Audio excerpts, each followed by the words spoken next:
Hello everyone, we are Group 5 and we're going to present on the company Walmart.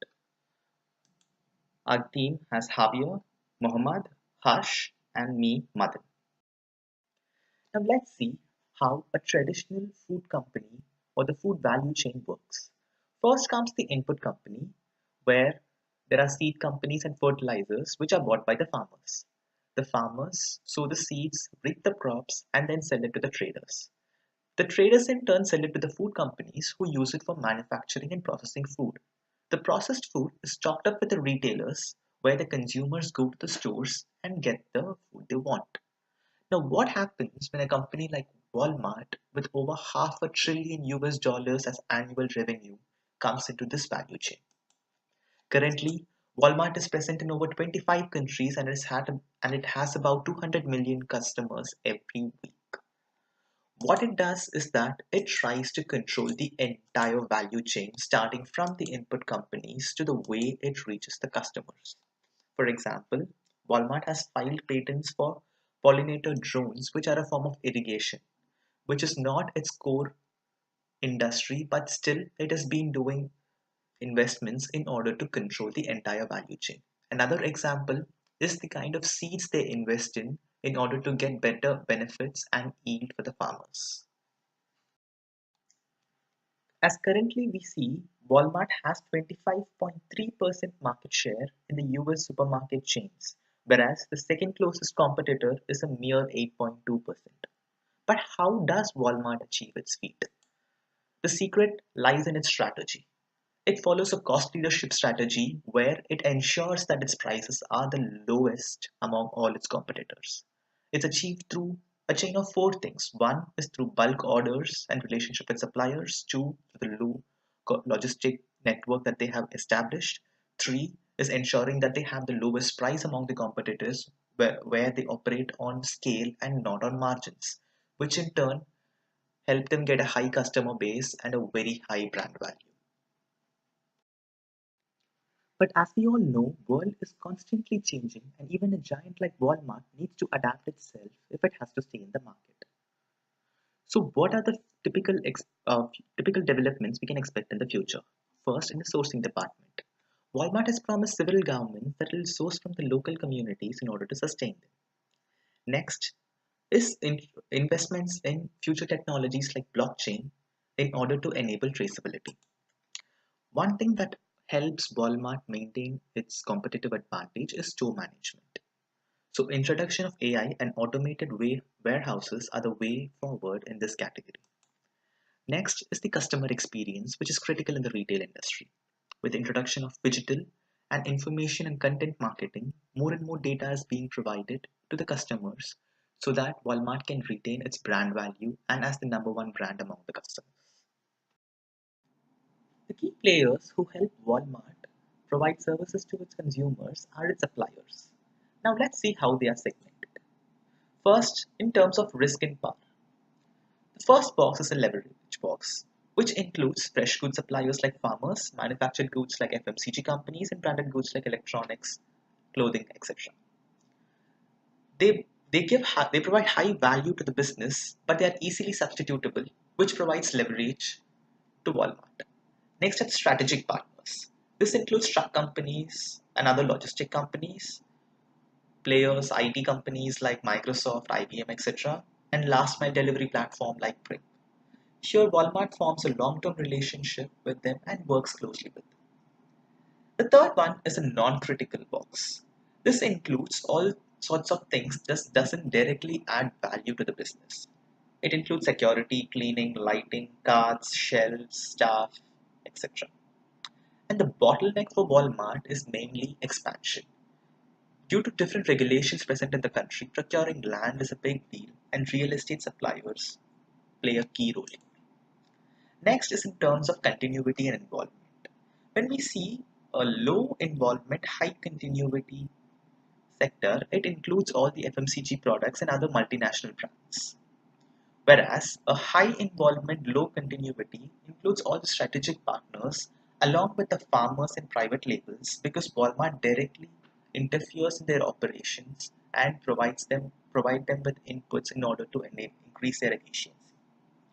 Where there is low involvement and low continuity is the relationship with small scale sellers, whereas high involvement and low continuity is associated with most of the non-critical items, but they have high involvement because they need to be manufactured as per the needs of individual stores of Walmart. Next is segmentation based on interest commonality and relationship values. Walmart generally forms partnerships with most of its suppliers who provided the goods it sells.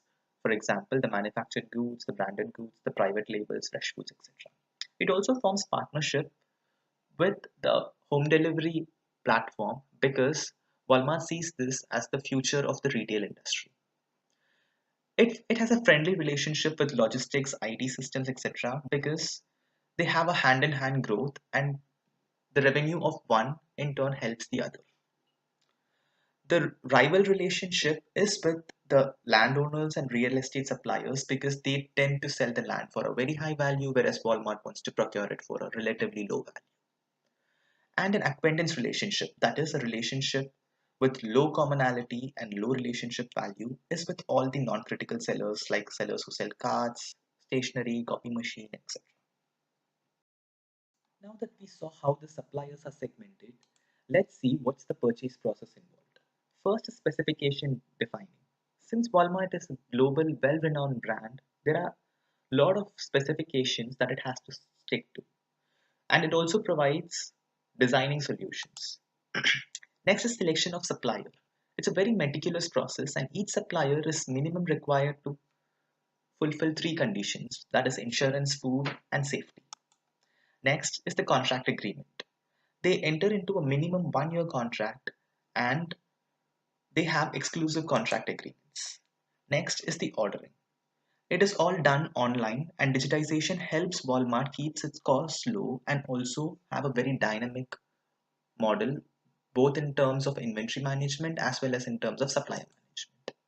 Last is the evaluation step where different suppliers are evaluated not just by Walmart but also by third parties before they get onboarded into the company. So what are the different purchasing variations this Walmart has? First is a straight rebuy. So straight rebuy is of two categories. One is casual, that is which doesn't add much value to the company and it includes non-critical suppliers like cards, lighting, uniforms, etc. And then is the routine straight rebuy, which adds value to the business, but then there is not much modification to be made. It includes fresh foods and other products they sell like kitchen utensils, furnitures, and other major brands, etc.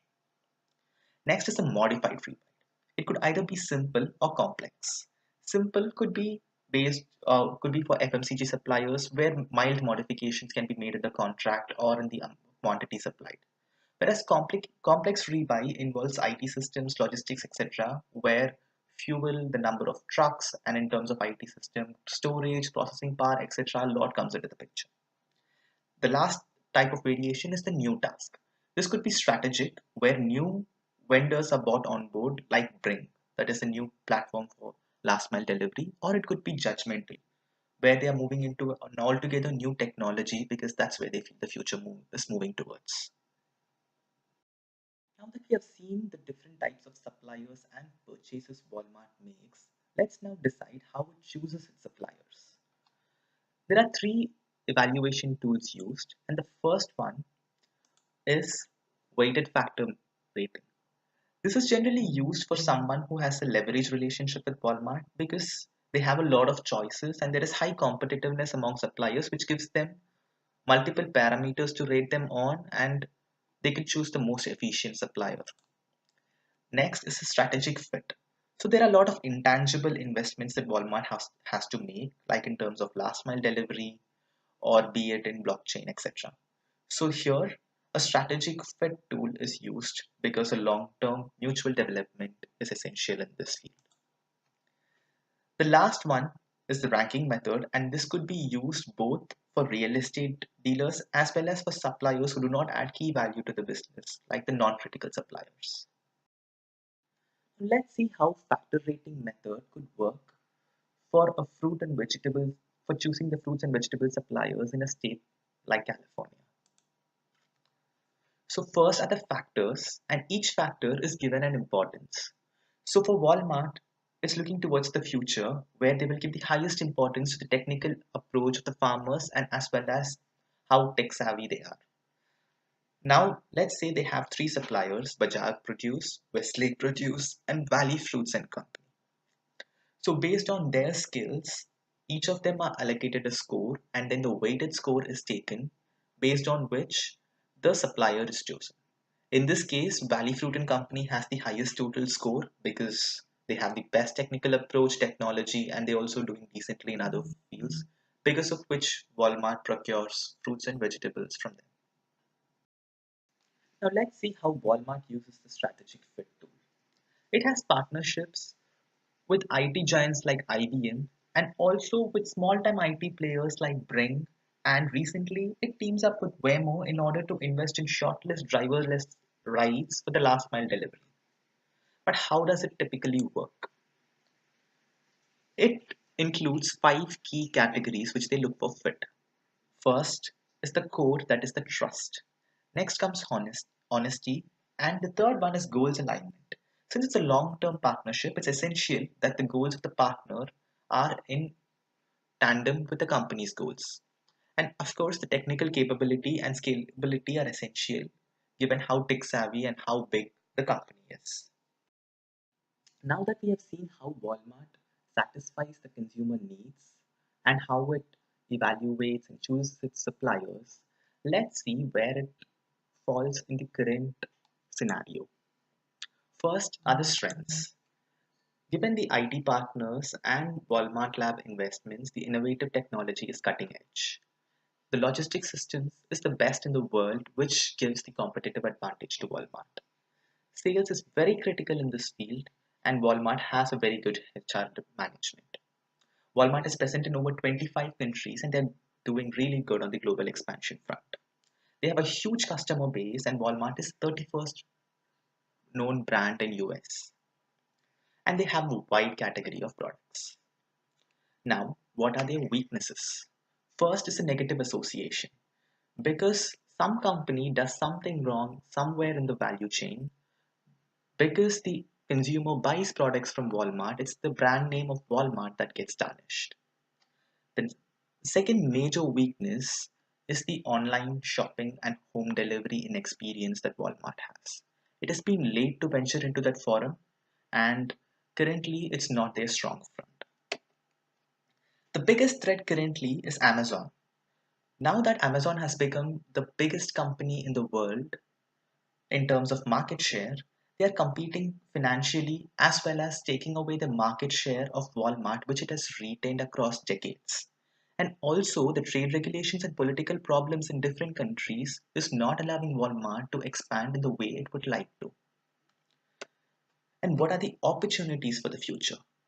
The strategic alliance with global retailers and the infinite global market, which is growing continuously, and partnerships with growing companies. Now that we have seen the current scenario of the industry, let's see how the future for Walmart looks like.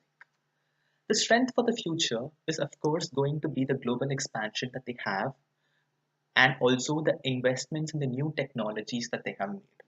Also, another critical thing to mention here is the established logistics network, which will be crucial in the future.